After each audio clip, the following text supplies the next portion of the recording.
কোনো এক সময় কোনো এক গ্রামে দুই ভাই থাকতো। তারা কি হয়েছিল, মেলার সময় হারিয়ে গিয়েছিল। তা একজনের নাম ছিল পাঁচু আর একজনের নাম ছিল নাচু। আর ভুলবশত ওদের টাইটেল ছিল দে।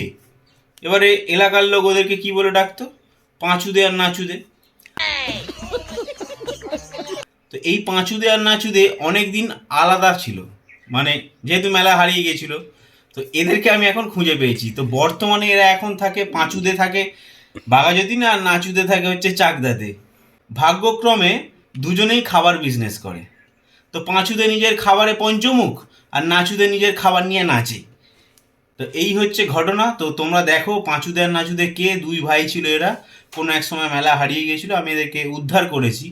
তো তোমরা যদি তোমাদের বন্ধু বান্ধবকে পাঁচুদে আর নাচুদেকে দেখাতে চাও, তাহলে তাদের সাথেও শেয়ার করে দিও ভিডিওটা, তারাও দেখতে পারবে কে পাঁচুদে আর কে নাচুদে।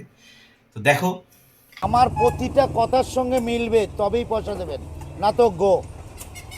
এই যে হচ্ছে যে লোকটা হচ্ছে পরোটা বিক্রি করছে, এ হচ্ছে পাঁচুদে। কারণ এ নিজের খাবার নিয়ে পঞ্চমুখ। এই হলো আমাদের হান্ডি বিরিয়ানি, মটন হান্ডি বিরিয়ানি। এই হলো 500 গ্রাম। এই লোকটা হচ্ছে নাচুদে, কারণ এ খাবার নিয়ে সবসময় নাচে। তো এরা হচ্ছে দুই ভাই ছিল কোনো এক সময়, মানে এখনো দুই ভাই যদিও বা এখন দুজনে আলাদা থাকে, আলাদা বিজনেস। তো একজন হচ্ছে পাঁচুদে, একজন হচ্ছে নাচুদে।